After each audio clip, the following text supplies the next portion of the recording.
Hook. The police station steps were warm beneath Elias's feet when he saw the marriage certificate. 5 names listed, 4 marked with small crosses. His was the only one still waiting. 13 hours earlier, the morning had begun like any other. Elias's eyes opened to the sound of rain, heavy, insistent rain drumming against the master bedroom window. He lay on his side under the charcoal gray duvet, the kind of deep sleep that comes before consciousness fully returns. His hand reached for the bedside table, walnut scattered with a glass of water and a Kindle, in the gray semi-darkness of early morning. The room smelled like the city after a storm. Cold, fresh, dangerous, though he wouldn't know that yet. His fingers found something that wasn't his. A slim phone, rose gold in color, encased in clear silicone. The screen lit up the moment he lifted it. A notification pulsed on the lock screen. Telegram, hidden, 1 new message. The phone was snatched from his grip before curiosity could take root. Elena sat up beside him, her blonde hair tangled from sleep, her eyes wide. The panic in them was too sharp, too immediate to be ordinary. Her knuckles turned white around the phone's edges. "That's mine, Elias," she said, her voice cutting through the rain sounds. "You nearly knocked the water over." The words landed between them like a warning. Elias watched her set the phone on her nightstand, turned face down, as though it might betray her if left unguarded. She didn't lie back down. Instead, she rose, her silk robe catching the dim light as she moved toward the bathroom. He lay there for another moment, listening to the shower start, the sound of water hitting tile.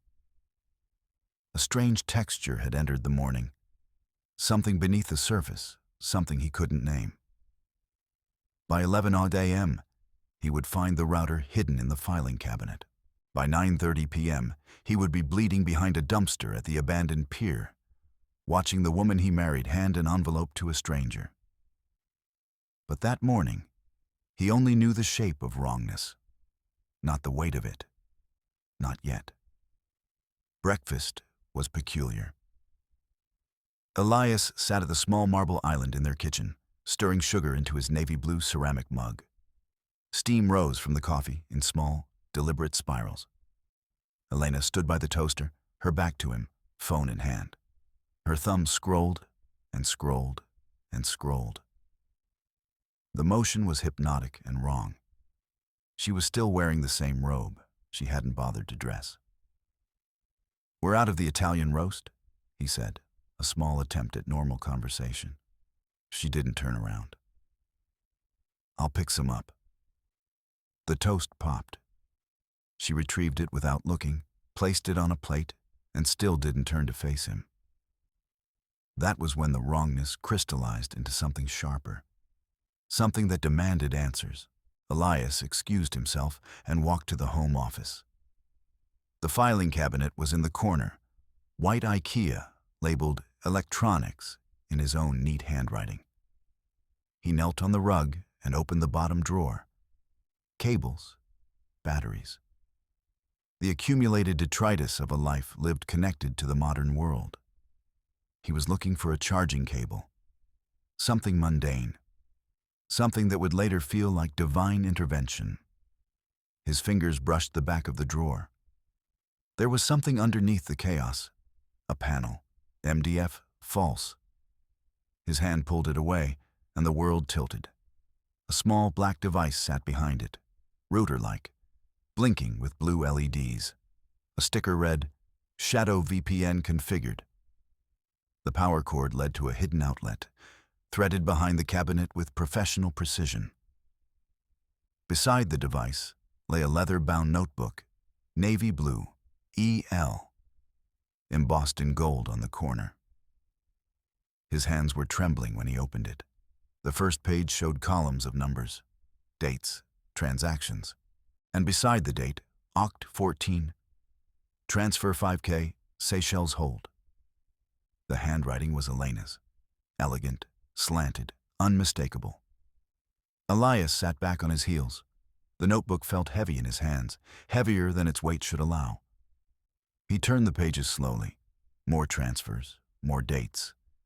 Each entry a small brick in a wall he couldn't yet see the shape of. The bathroom sounds had stopped. Elena was somewhere in the house, perhaps descending the stairs, perhaps coming this way. He closed the notebook and slid it back behind the panel. That night, desperation became surveillance. Elias had driven to the docks, the abandoned pier where the fishing industry had died and left only broken things behind.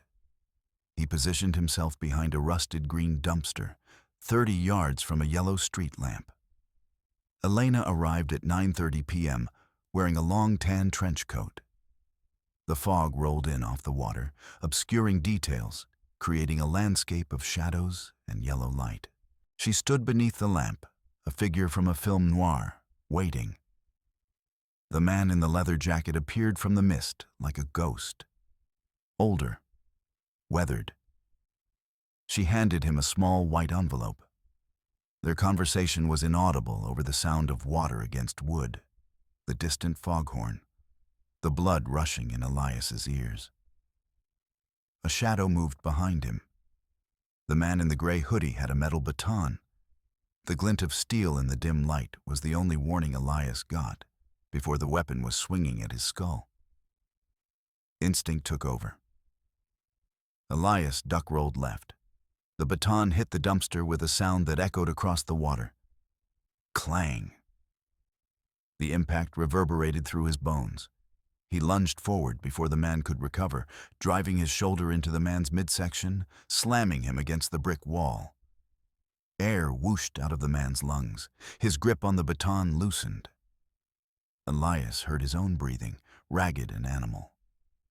The man tried to gouge his eyes. Elias grabbed his wrist, twisted, and drove his knee upward. The man collapsed, gasping, wheezing, his body folding like a dropped puppet. When Elias looked back at the lamppost, the light was empty. Elena was gone. The man in the leather jacket was gone. Only the torn envelope remained in the wet gutter, its contents scattered like the aftermath of something violent. The rain began again, harder now. Elias drove through the night. His apartment, his backup laptop, everything he needed. He had skills that most people never developed. The ability to move through digital systems like a ghost, to follow the money, to find what people desperately wanted to hide. By 2 a.m., he was sitting on the floor of his living room with his back against the sofa. The laptop screen glowed in the darkness. Half-empty bottle of bourbon on the coffee table beside him. He had found the email address, evance.officialprotonmail.com.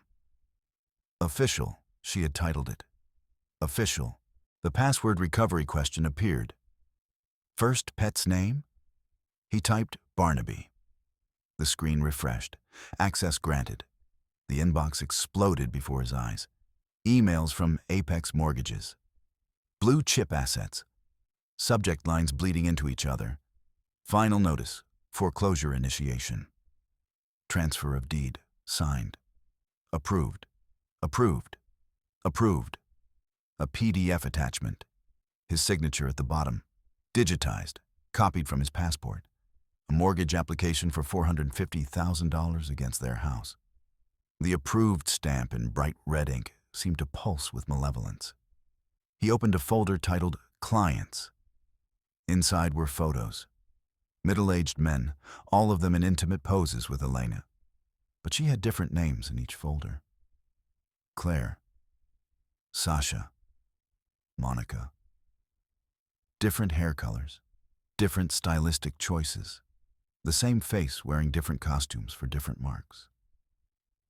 There was a photo of Elena at a beach with a man twice her age, her head on his shoulder, looking devoted. The image seemed designed to break something inside him. It worked. One folder was labeled Seychelles Hold. Inside were scanned documents, bank routing numbers, cryptocurrency wallet addresses. The balance was listed in bold, 142.5 BTC. Current conversion rate, $4.1 million. His hands were shaking so badly he could barely type. Morning came gray and uncertain. Elias had moved from the floor to the kitchen, though he didn't remember the transition. Elena was already there, slicing a lemon with a sharp paring knife. The blade moved with precision. Thwack, thwack, thwack. She was wearing a silk robe. Her hair was perfect. She looked like she hadn't spent the night committing financial fraud and manipulating her husband's identity. She looked at him, really looked at him, and smiled. "You were up late, Elias," she said, her voice calm in a way that made his skin crawl. "Checking the accounts?" He walked to the counter and slammed the blue notebook down on the marble. The sound was loud. They didn't try to catch him. They tried to erase him. The rear bumper of his sedan crumpled when the SUV made impact. Elias's head snapped forward. The steering wheel jerked in his hands, and his car fishtailed toward the guardrail, metal screaming against metal, sparks flying in a brief arc of orange and white. He had learned to drive in an aggressive city. His reflexes were good. His instinct for survival was better. He cut hard right, crossing 2 lanes into a construction zone, and slammed the brakes. The maneuver forced the SUV to overset, swerving into a row of orange plastic barrels. They exploded around the vehicle like tumors bursting. Elias cut the headlights and drove into the dark woods on a dirt road, trusting the pitch black to hide him. He drove until his hands stopped shaking. He drove until he reached a state of cold clarity that felt like the only place left where anything made sense. A cabin. His friend Marcus kept a cabin about 2 hours outside the city. Marcus, who had known him since college, who had helped him move into the apartment with Elena, who was always there when Elias needed him. Marcus would help. Marcus would understand. The cabin was dark when Elias arrived at 3 a.m. He knocked. Marcus opened the door, looked at his face, and didn't ask questions. Instead, he handed him a mug of whiskey. "You're safe here, Elias," Marcus said, his voice soothing in a way that made Elias want to weep. "Just tell me where the files are." Elias set the laptop on the wooden table. He felt the tension leaving his shoulders for the first time in hours. He had made it. He was going to be all right. Marcus was there. Marcus would help him figure out what to do. Then Elias saw Marcus's phone on the counter. Rose gold. The exact same model and color as Elena's secondary phone. His eyes locked on the lock screen just as a notification popped up. A message from Elena. "Is it done?" The world seemed to stop moving. Elias reached for the laptop, a small gesture, an attempt to retrieve the only proof he had. Marcus grabbed his wrist. The grip was like a vice, not rough, not angry, just absolutely immovable. And Marcus's face had changed. The warmth was gone. There was only cold indifference now. "She's a partner, Elias," Marcus said quietly. "Not just to you, to the business." The words fell like stones. Elias threw the whiskey into Marcus's eyes and didn't wait to see the effect. He moved on pure instinct now. No thought, only action. Marcus screamed and released his wrist to claw at his face. Elias lunged forward, grabbed a heavy wooden chair and... No. Marcus grabbed it first. Marcus swung wildly, blind, his rage a physical force. The chair splintered against the stone fireplace, wood exploding into splinters, dust rising into the air like a curse. Elias found the brass fire poker beside the hearth and swung it with everything he had. The impact on Marcus's ribs produced a sound like a dull thud. Marcus fell to one knee, wheezing, gasping for air. But Marcus had the kitchen knife. He had grabbed it from the block, and he was moving, and the blade was singing through the air. It caught Elias's forearm, cutting deep, blood soaking the blue sleeve of his shirt. Elias kicked Marcus's hand. The knife flew into the dark corner. He slammed his fist into Marcus's jaw, felt the shock of impact travel up his arm, and ran. The porch, the rain, the road. He ran until his lungs burned. He ran until he couldn't hear Marcus behind him anymore. He ran until the darkness swallowed him whole. By dawn, he was huddled in a concrete drainage pipe beneath the road, shivering violently, holding his bleeding arm with a dirty rag. The water rushing past his feet was cold. Everything was cold. His body couldn't stop shaking. His phone still worked, though the screen was cracked. He opened the news alerts.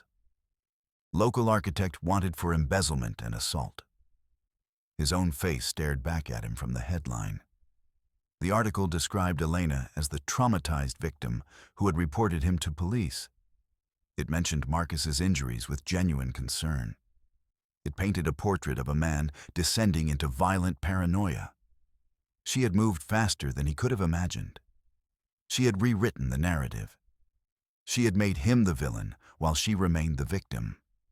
He sat in that drainage pipe and understood, with absolute clarity, that he was going to die. Not quickly. Perhaps not today. But she would make sure of it.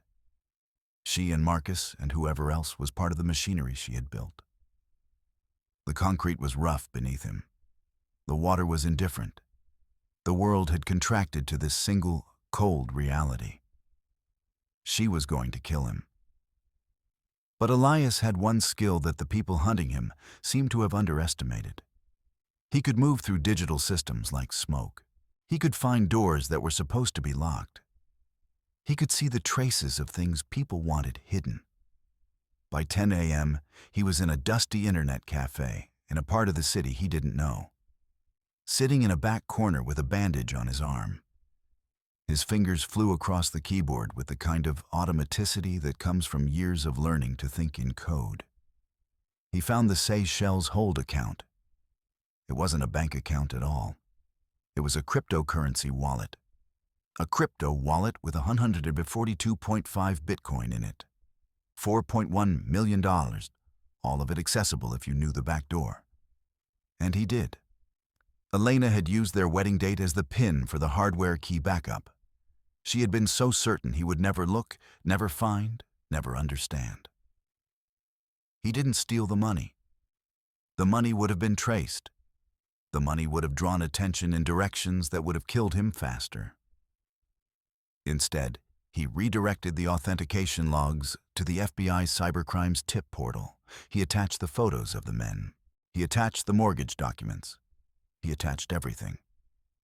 The file was named Elena Vance Frauds, complete.zip. He hit upload. The progress bar moved slowly across the screen. 73%, 84%, 98%, complete. By 8:10 p.m., he was standing in the doorway of his master bedroom. Elena was packing. A designer suitcase lay open on the bed, and she was throwing things into it with the efficiency of someone who has done this before.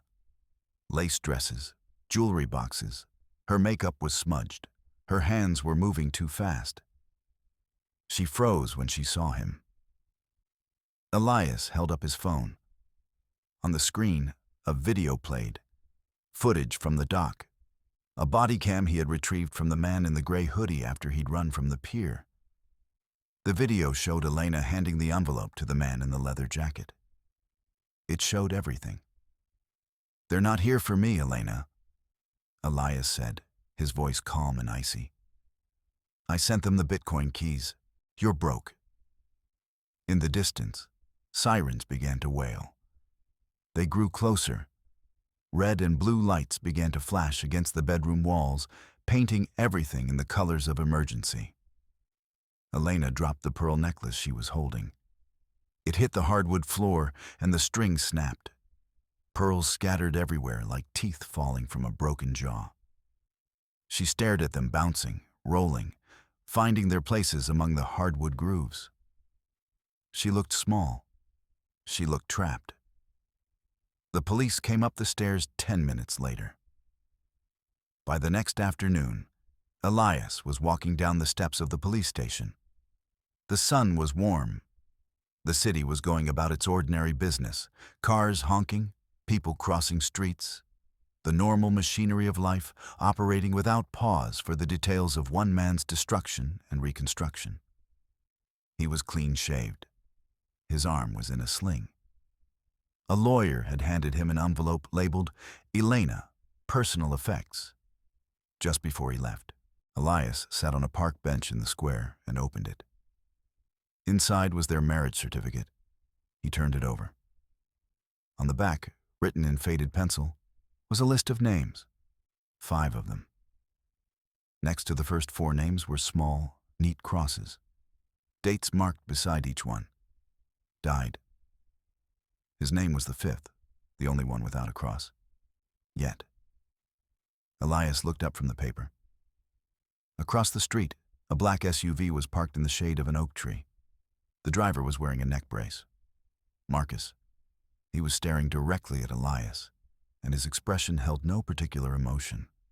It was just waiting. Elias folded the paper carefully and placed it in his pocket. He rose from the bench. He didn't look at Marcus again. He didn't acknowledge the SUV.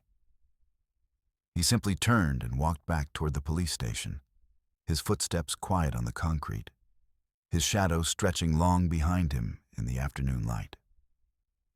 The double glass doors opened automatically as he approached.